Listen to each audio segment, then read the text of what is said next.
चलो इस क्वेश्चन में देखते हैं, ये रिफ्लेक्शन का मिरर फॉर्मूला के ऊपर कुछ क्वेश्चन है, ठीक है। साइन कन्वेंशन अगर याद है और नहीं भी याद है तो देख लेंगे बीच बीच में, ठीक है। तो बोला जा रहा है कि एक ऑब्जेक्ट है, उसको प्लेस किया गया है at a distance of 30 centimetre in front of the convex mirror. कौन सा मिरर है ये? कॉन्वेक्स मिरर है।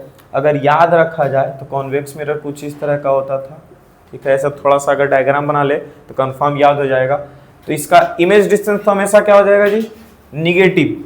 क्या बोले? इमेज डिस्टेंस हमेशा क्या होगा?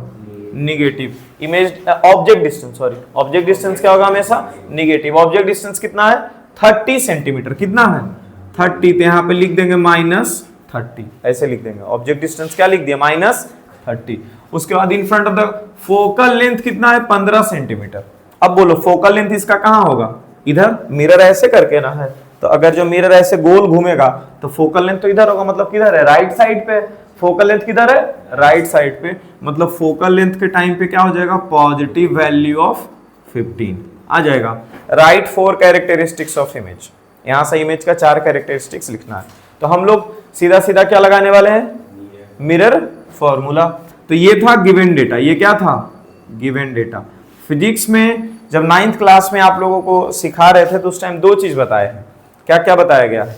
कि फिजिक्स के अंदर गिवन डेटा सबसे पहले लिखना है, और जब भी क्वेश्चन सॉल्व करना है तो एसआई यूनिट पे सॉल्व करना है, नहीं तो फिर सेम यूनिट में सॉल्व करना है। यहाँ पर देखो सेंटीमीटर में क्वेश्चन दिया हुआ है, तो एसआई यूनिट बनाओगे, झूठ का पॉइंट वाइंट आ जाएगा, ठीक है।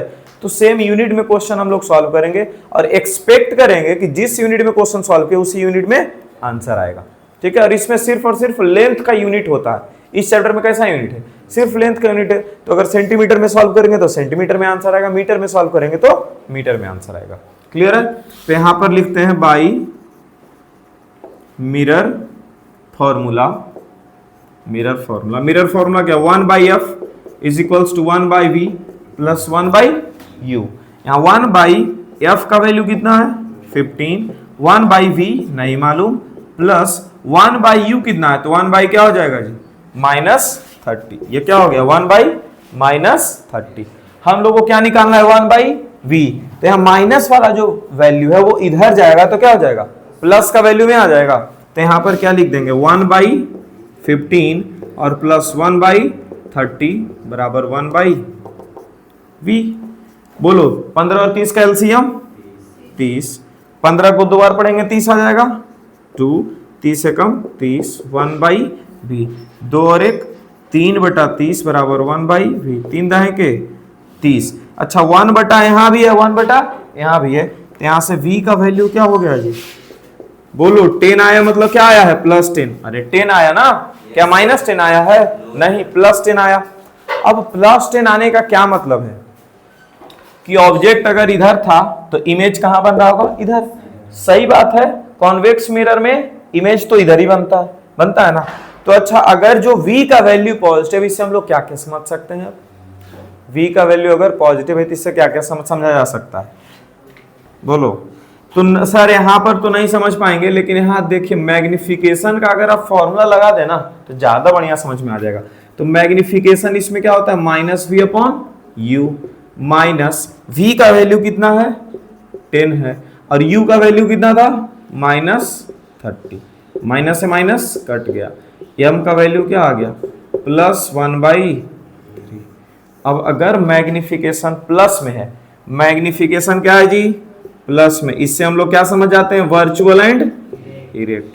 Virtual and erect. तो पहला नंबर कैरेक्टरिस्टिक, दूसरा नंबर कैरेक्टरिस्टिक्स आ गया। अच्छा यहां पर क्या है? 1/3 है। 1/3 क्या? 0 से 1 के बीच का वैल्यू है। 0 से 1 के बीच में है। इसका क्या मतलब है? Diminished image. इसका क्या मतलब है? डिमिनिश्ड इमेज, ठीक है। अच्छा वर्चुअल एंड इरेक्ट अगर इसमें बन रहा है, क्या बोलते हैं तुम्हारा, या फिर v का वैल्यू पॉजिटिव था, इससे हम लोग क्या समझ गए थे? v का वैल्यू पॉजिटिव मतलब मिरर के बिहाइंड इमेज बन रहा है, मिरर के बिहाइंड इमेज बन रहा है। तो यहां पर क्या बोल सकते हैं? Image is formed behind the mirror. Image is behind the mirror. तो हो गया 1 2 3 और यहां पर चौथा। 4 कैरेक्टरिस्टिक्स हो गए। और बोलो क्या कैरेक्टरिस्टिक्स और लिखा है कहीं से? हाँ वी से भी सब बता सकते हैं। ठीक है, कंप्लीट हो गया यहाँ पे। चलिए यहाँ बना लेंगे अब। ये तो खुद से बन जाएगा ना। बोलो object is place at distance of 12 centimetre. You क्या हो जाएगा? -12 इन front of the concave mirror. Radius of curvature दिया 30। रेडियस ऑफ कर्वेचर क्या दे दिया है? 30। इसका क्या मतलब है? +30 की -30। तो कॉनकेव मिरर है सर। कैसा मिरर है? कॉनकेव मिरर है। तो कॉनकेव मिरर का फोकल लेंथ किधर होता है? इधर ही होता है। रेडियस ऑफ कर्वेचर भी, सेंटर ऑफ कर्वेचर इधर होगा, तो रेडियस ऑफ कर्वेचर भी किस में चला जाएगा? निगेटिव में चला जाएगा। रेडियस ऑफ कर्वेचर कितना हो गया? -30। फोकल लेंथ अगर निकालना है तो क्या कर देंगे? 2 से डिवाइड। तो फोकल लेंथ क्या हो जाएगा? -15 और ये हो गया -12। अब जो भी करना है वो करते रहेंगे घर में जा करके। चलिए यहाँ पे आते हैं। मैग्निफिकेशन यहाँ क्या दिया हुआ है? +3। प्लस का मतलब क्या होता है जी? Virtual and erect. और टाइप ऑफ मिरर क्या हो जाएगा यहाँ पे? सबसे पहले टाइप ऑफ मिरर ही पूछ दिया। बोले थे ना टाइप ऑफ मिरर में जब +1 से छोटा वैल्यू रहे, मतलब 0 से बड़ा और +1 से छोटा वैल्यू रहे, तो कॉन्वेक्स मिरर। और बाकी केस में कॉनकेव मिरर। तो टाइप ऑफ मिरर क्या हो जाएगा? Concave mirror. Position of object, object का पोजीशन पूछ रहा है। अच्छा मैग्निफिकेशन ज्यादा है, इसका क्या मतलब है? अरे ऑब्जेक्ट का पोजीशन पूछ रहा है, ऑब्जेक्ट का। जैसे कि यहाँ पे अगर होगा, ये होगा F, ये होगा C पर तो सेम साइज हो जाता है, और F पे इंफिनिटी पे मिलता है तो हाईली इनलार्ज, तो सिर्फ +3 से काम नहीं चलेगा, +8 +10 हो सकता है यहाँ पे। ठीक है, तो ऑब्जेक्ट का पोजीशन किस में चला जाएगा? C और F के बीच में। एक सेकेंड अभी और रुकेंगे, लेकिन ये सब कहाँ चला जाएगा? Real and inverted. Negative sign तो नहीं है, ये पॉजिटिव साइन का क्या मतलब है?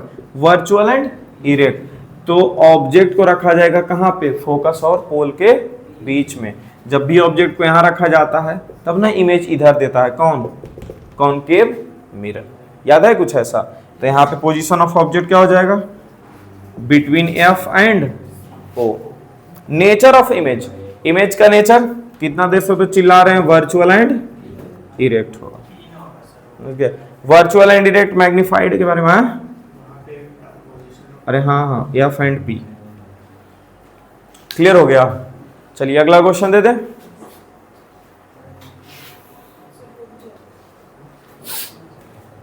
चलो देखते हैं यहाँ पे।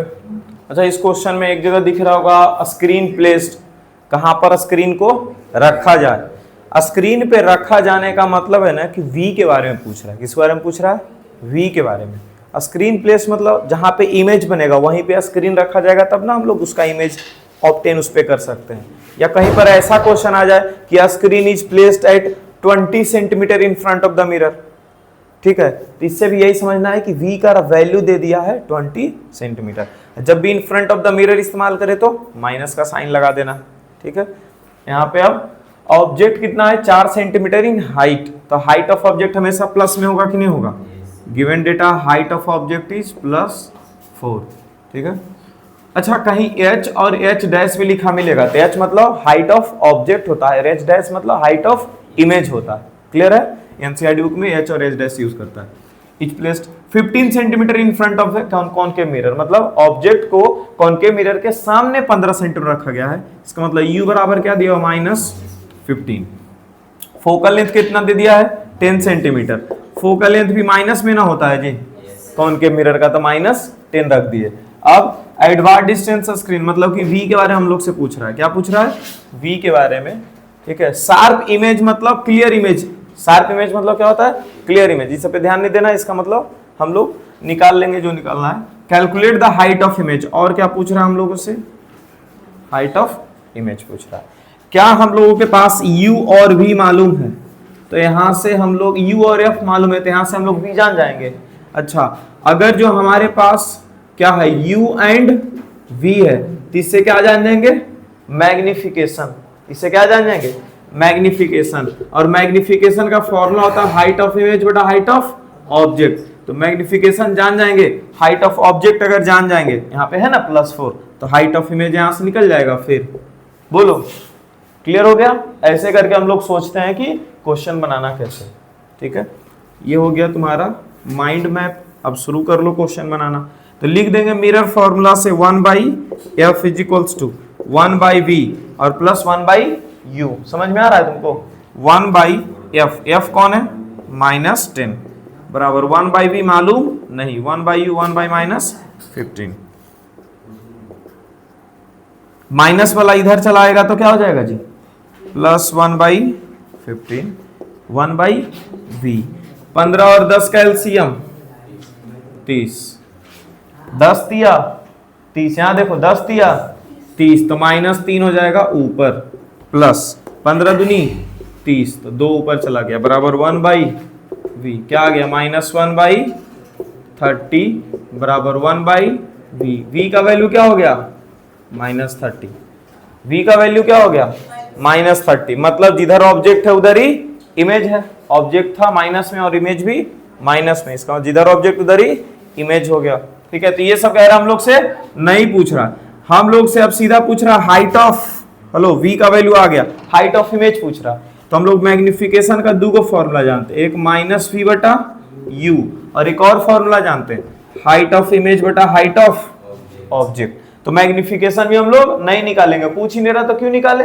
ठीक है, हम लोग सीधा ये वाला फॉर्मूला ये दोनों यूज कर लेंगे।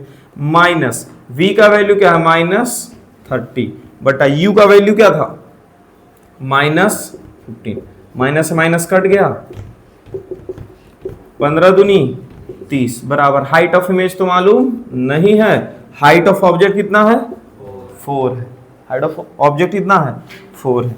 बस क्रॉस मल्टीप्लीकेशन कर देंगे इधर, क्या हो जाएगा? 4 गुना -2 -8। हाइट ऑफ इमेज क्या आ गया? -8 है ना। तो यहाँ पर लिख देंगे 8 सेंटीमीटर है height of image. So height of image minus आने का क्या मतलब है? मतलब कि प्रिंसिपल एक्सिस के नीचे बन रहा होगा, तभी ना ये हाइट ऑफ इमेज माइनस आएगा। क्लियर हो गया? खत्म। यहाँ पे रिफ्लेक्शन का क्वेश्चन लगभग एक आध क्वेश्चन देखने को अगला लेक्चर में, नहीं तो फिर हम लोग रिफ्रैक्शन पे कौन कौन क्वेश्चन है? रिफ्रैक्शन पे तो लेंस फॉर्मूला वाला क्वेश्चन है ही, और क्वेश्चन होता है तुम्हारा रिफ्रैक्टिव इंडेक्स का। ठीक है, ये दोनों टाइप का क्वेश्चन हम लोग देखेंगे, और हो सकता है तो वो क्या बोलते हैं ग्लास स्लैब वाला क्वेश्चन देखेंगे, वो इंपॉर्टेंट टॉपिक है, उसके ऊपर क्वेश्चन दे करके खत्म हो जाएगा ये चैप्टर। ठीक है।